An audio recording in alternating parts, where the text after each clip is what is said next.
People can change the world if they care enough and they work hard enough. I had strong women in my background that really influenced how I saw life. You know, that's what Janet was all about, being a strong woman and, wanting others to be a strong woman. I like being active, like doing stuff, love adventures. I was always an outdoor girl. Coming home from school, the best thing to do is get in your boots and your scrub clothes and go flying down to the creek. And we'd build dams and build boats. Janet is a real advocate for the outdoors. She is energetic, passionate, and a fighter. Janet Nyce's love for the outdoors was fostered from a very young age, but it wasn't until her husband Jim took her grouse hunting on their honeymoon that Janet's passion for firearm activism really took off.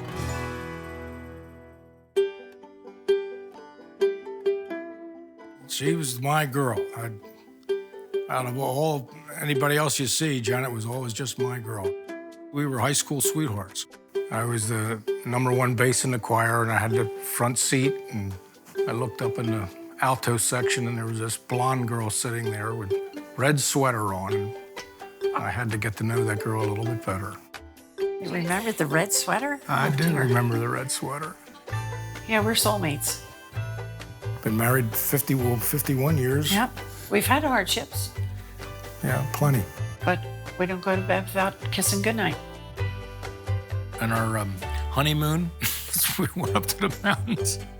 We went grouse hunting. He said, let's put your boots on. We're going to go for a hike. We're going to take the guns for a hike. So that was my beginning of bird hunting. After our children were grown, we started taking big game hunts together. So then we started having conversations about why people hunt and what benefit it is. Hunting is a renewable resource. Or even better, we've improved numbers of animals because of our conservation. And we've been coming out here for forever. It's just something so peaceful about the outdoors. Hiking, fishing, hunting, oh gosh, it's been a sanctuary.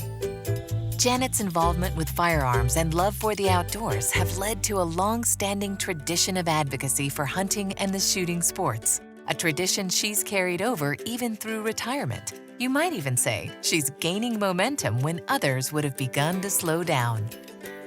Well, I promised my husband when we moved out here that I would retire. No more events, no more camps, no more hours on the phone soliciting people.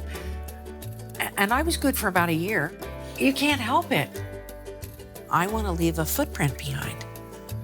Safari Club International was probably one of the keystones in my life for education. I started out as an officer when Jim was an officer in our local chapter. And then I said, yeah, I'll come on the board. And it snowballed. I met Janet in the mid-1990s. She had a vision for what the organization can do far beyond what was in the textbooks. She's having a very huge impact, and I'm certainly glad to call her my friend and person that I can reach out to whenever I need support here, especially with the legislature. They invited chapters to come to Washington, D.C. and be prepared by their professional lobbyists to go in on the floor with the Congress and talk to different representatives. So I became part of a small group of volunteers that kept going back. My congressman was John Fox, and John Fox was part of a bill called Campfire, and they used the word illegal hunting in this bill that would have stopped hunting in Africa. I know the benefits that hunting in Africa does for the local villages and the economy there. We went in and sat down. My congressman comes in and I said, I am only asking you to change the language. Take the word hunters out and put the word poachers in. And he said, we are not changing the language. And I said, well, I'm really sorry to hear that, John. You're coming up for election. I am going to do everything in my power to remove you from your office. We set out the word to all the sportsmen's group within his voting district. He lost by over 8,000 votes. And that was the power of the sportsmen. But they had to be awakened. So that's what it takes sometimes. It's not just making the first statement, it's the follow-up and the follow-up and the follow-up that gets the job done. And a lot of people don't want to put the time or the energy into that. But today, with politics the way they are, it's imperative.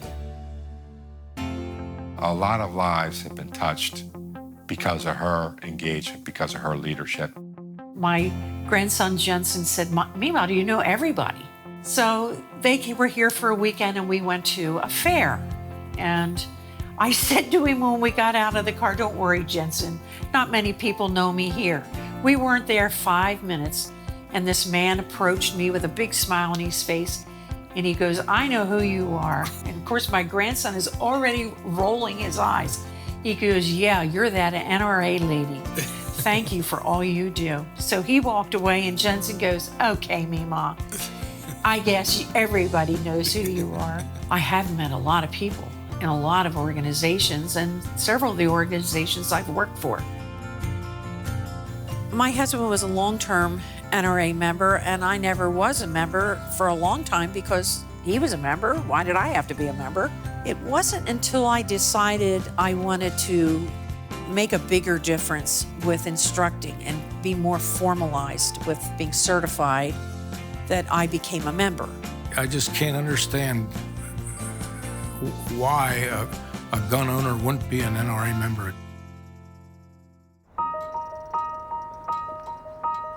The Women's Leadership Forum, I was invited to attend the very first one, and they talked about what their dream was.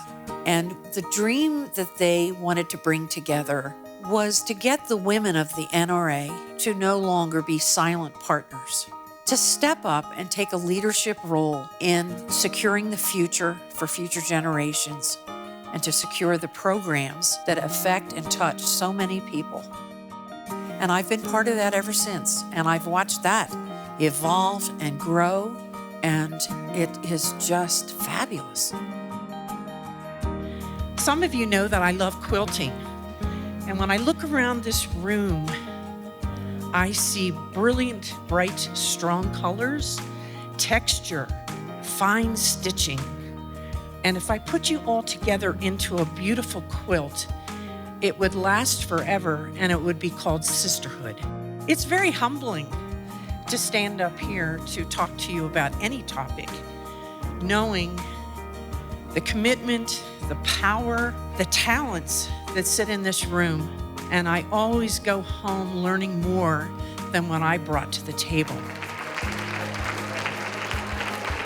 Freedom to bear arms is very, very important to keep our overall freedom. Without that, I don't know how long we'd last. I'll do everything I can, and I know Janet will, to keep it going, to protect our rights. I did not understand that there was this huge arm of the NRA. It was all about education. There's a lot of people who don't even see the outdoors. They don't experience it. What's going to replace that? So trying to reach young people and get them to just simply love it and enjoy it. Do you know how lucky we are to have the NRA?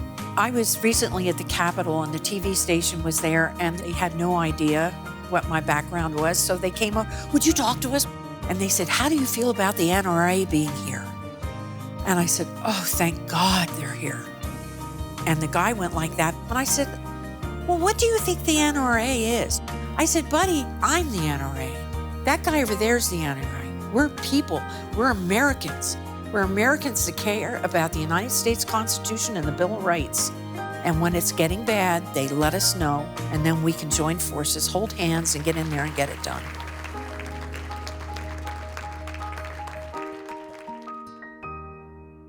Janet cares deeply about spreading the message of safe, responsible firearm ownership to all, but she has a special place in her heart for sharing the shooting sports with women. After I got into hunting with Jim, he would start telling his friends, well, Janet will teach Susie how to shoot. She likes to teach. She's good at it.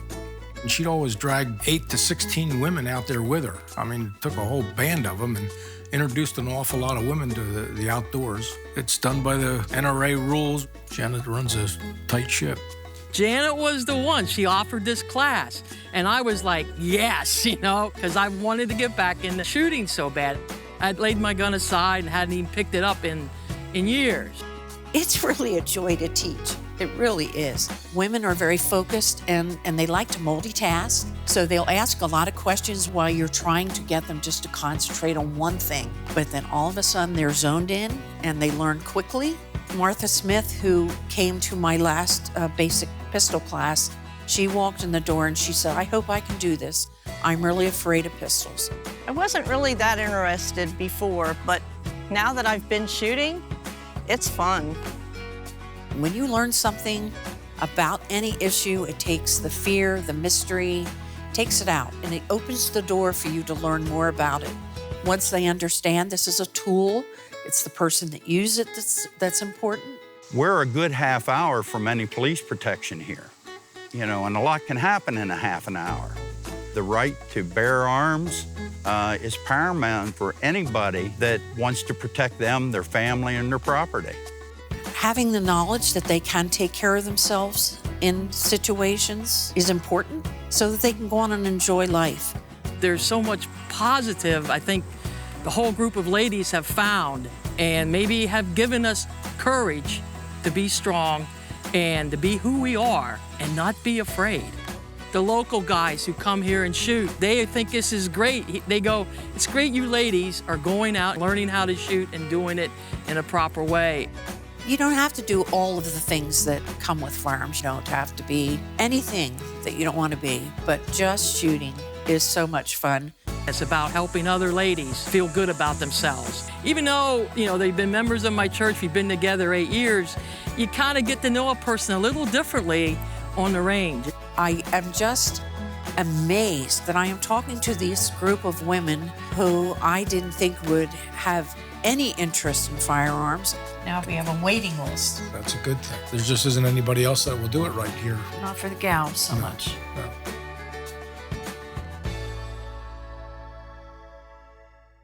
Everywhere she goes, everything she does, she's just first class. My Janet. She's so enthusiastic about life itself, and she's a magnet. Very humble lady who wants to help others.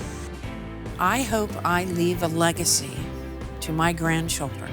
I want them to be advocates like I am, and it has to start with our next generations.